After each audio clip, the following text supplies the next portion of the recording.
আজ একটা special makeup video তোমাদের সাথে শেয়ার করব। তো চলো শুরু করা যাক। আসসালামু আলাইকুম, this is me Fatema Akter Tuli. Welcome to my another new video. অনেক দিন ধরেই চাচ্ছিলাম ফারজানা আপুর একটা মেকআপ ভিডিও রিক্রিয়েট করব, কিন্তু বুঝতে পারছিলাম না কোন মেকআপটা করব। ড্রেসের কালার ম্যাচিং হয় না, আবার জুয়েলারি ম্যাচিং হয় না। ভাবতে ভাবতে এই মেকআপ লুকটা আমার কাছে এত ভালো লেগেছে, কোনো কিছু না ভেবেই শুরু করে দিয়েছি। আপুর এই মেকআপ লুকটা আমার কাছে এত এত ভালো লেগেছে যে রিক্রিয়েট না করে আর পারলামই না। তো প্রথমেই আমি নীল শাড়ি পরে নিয়েছি, চেষ্টা করেছি আপুর শাড়ির কালার সাথে ম্যাচ করার। তো আপু নীল শাড়ি পরেছিল, তাই আমিও নীল শাড়ি পরে নিয়েছি। সরি টু সে, গহনা আমি ম্যাচিং করতে পারি নাই। তো আপুর অত সুন্দর গহনা, আমার অত সুন্দর গহনা নেই, তার জন্য আমি গহনাটা পরিনি। শাড়ির সাথে ম্যাচ করে আমি কানের দুলটা পরে নিয়েছি এবং প্রথমেই আমি আমার আইব্রোটা সেট করে নিয়েছি। আপনারা সবাই দেখেছেন। প্রাইমারের বদলে আমি পন্স লাইট জেলটা ব্যবহার করেছি, তবে প্রাইমারটা ইউজ করা খুবই ইম্পর্টেন্ট, কেউ স্কিপ করবেন না। দেন মিস রোজের একটা ফাউন্ডেশন ইউজ করেছি। এই ফাউন্ডেশনটা খুবই ভালো, সব টাইপ স্কিনেই এটা যায় এবং অল্পতেই খুব কভারেজ ভালো দেয়। এই ফাউন্ডেশনটা আমার কাছে খুবই ভালো লেগেছে। আমার প্রায় শেষ, আমার আরেকটা কিনতে হবে। তবে কার কাছে কেমন লেগেছে তা আমি জানি না, আমার কাছে খুবই ভালো লেগেছে। বেস্ট একটা ফাউন্ডেশন এটা, আপনারা চাইলে এই ফাউন্ডেশনটা কিনতে পারেন। দেন আমি ভালোভাবে ব্লেন্ড করে নিচ্ছি এবং গলার নিচে একটু ফাউন্ডেশন দিচ্ছি, নয়তো আমার গলার সাথে মুখটা ম্যাচ হবে না। তার জন্য গলাতেও আমি একটু ফাউন্ডেশন দিয়ে নিয়েছি। দেন রিচ পাউডার দিয়ে আমি আমার ফাউন্ডেশনটা সেট আপ করে নিয়েছি। ফাউন্ডেশন দেওয়ার পর লুজ পাউডার অথবা কম্প্যাক্ট পাউডার দিয়ে অবশ্যই মেকআপটা সেট আপ করতে হবে, নয়তো আপনার মেকআপটা নষ্ট হয়ে যাবে। আপু যেহেতু আই লুকটি করেনি, তাই আমি শুধু স্কিন কালার শেডটা নিয়ে আই লুকটা সেট করে নিয়েছি। শুধু আই লুকে আমি একটু কনসিলার দিয়েছিলাম, নয়তো এটা ফেটে যাবে। দেন আমি কন্টুরিংয়ে চলে যাচ্ছি।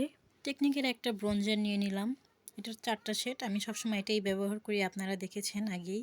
চিপ বনে দিয়ে নিচ্ছি ব্রোঞ্জার এবং কপালে এবং জ লাইনে আমি ব্রোঞ্জারটা দিয়ে নেব। এই ব্রোঞ্জারটা দিয়ে আমি 3 শেপটা সেট করে ফেলবো। আমাদের স্কিনের সাথে আমাদের ফাউন্ডেশনটা যেন ম্যাচ হয়ে যায়, তার জন্য আমরা ব্রোঞ্জার করে থাকি এবং ব্রোঞ্জারটা করলে আমাদের মেকআপটা একটু ন্যাচারাল লাগে।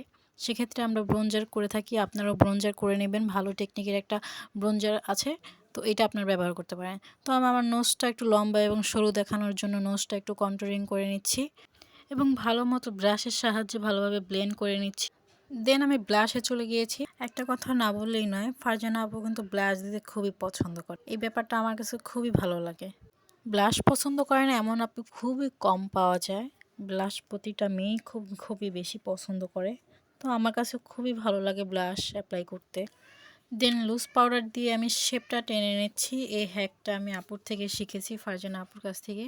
আগে আমি ব্লাশ অ্যাপ্লাই বা কন্ট্রোলিং করার আগে আমি লুজ পাউডারটা ইউজ করতাম, তারপর হচ্ছে গিয়ে মুছে ফেলতাম। কিন্তু আপুর এই হ্যাকটা দেখার পর থেকেই আমি এভাবেই ট্রাই করি। দেন আইল্যাশটা আমি অফ ক্যামেরাতেই পরে নিয়েছি। এই আইল্যাশটা আমার কাছে খুবই ভালো লাগে। দেন অ্যাবসোলিউট নিউ ইয়র্কের একটা শেড আমি ইউজ করব, এটা ওয়াটারপ্রুফ। এটার শেডটা হচ্ছে গিয়ে নাইট শেড, খুবই একটা জোস প্রোডাক্ট। এই লিপস্টিকটা আমার খুবই অত্যন্ত প্রিয় একটা কালার। এটা যে কোনো অকেশনেই ব্যবহার করা যায়, যে কোনো কালারের সাথেই, ড্রেসের সাথেই আপনার ম্যাচিং খায়। কালারটা জোস। দেন সর্বশেষ আমি দিয়ে নিচ্ছি হাইলাইটার। এই টেকনিকের এই হাইলাইটারটা খুবই ভালো লাগে আমার কাছে। 4টা শেডের কালারগুলো জোস। হাইলাইটার আমাদের মেকআপটাকে আরও উজ্জ্বল এবং আকর্ষণীয় করে তোলে এবং গ্লোই একটা ফেস লুক দেয়। সঠিকভাবে কিভাবে হাইলাইটার অ্যাপ্লাই করতে হবে এটার ভিডিও আমার পেজে দেওয়া আছে আলাদাভাবে, তোমরা চাইলে আমার পেজ থেকে আলাদাভাবে ভিডিওটা দেখে নিতে পারো। দেন ফাইনালি এতদিনের আশা আকাঙ্ক্ষা পূরণ হলো, আমার মেকআপটা কমপ্লিট করে ফেললাম। জানি না আপুর মতো এতটা সুন্দর করতে পেরেছি কিনা, তবে অনেকটা চেষ্টা করেছি, আমার পুরোটা দিয়েই চেষ্টা করেছি। আপুর মতো মেকআপ লুকটা হয়েছে কিনা অবশ্যই তোমরা কমেন্টে জানিয়ে দেবে। এবং মেকআপ টিউটোরিয়ালটা যদি তোমাদের ভালো লাগে অবশ্যই শেয়ার কমেন্ট করতে ভুলবেন না। আপনারা বেশি বেশি আমাকে সাপোর্ট করবেন অবশ্যই। আপনাদের একটু সাপোর্ট আমাকে অনেক দূরে এগিয়ে নিয়ে যাওয়ার জন্য উৎসাহিত করবে। অবশ্যই আমাকে বেশি বেশি সাপোর্ট করবেন আপনারা। ধন্যবাদ সবাইকে।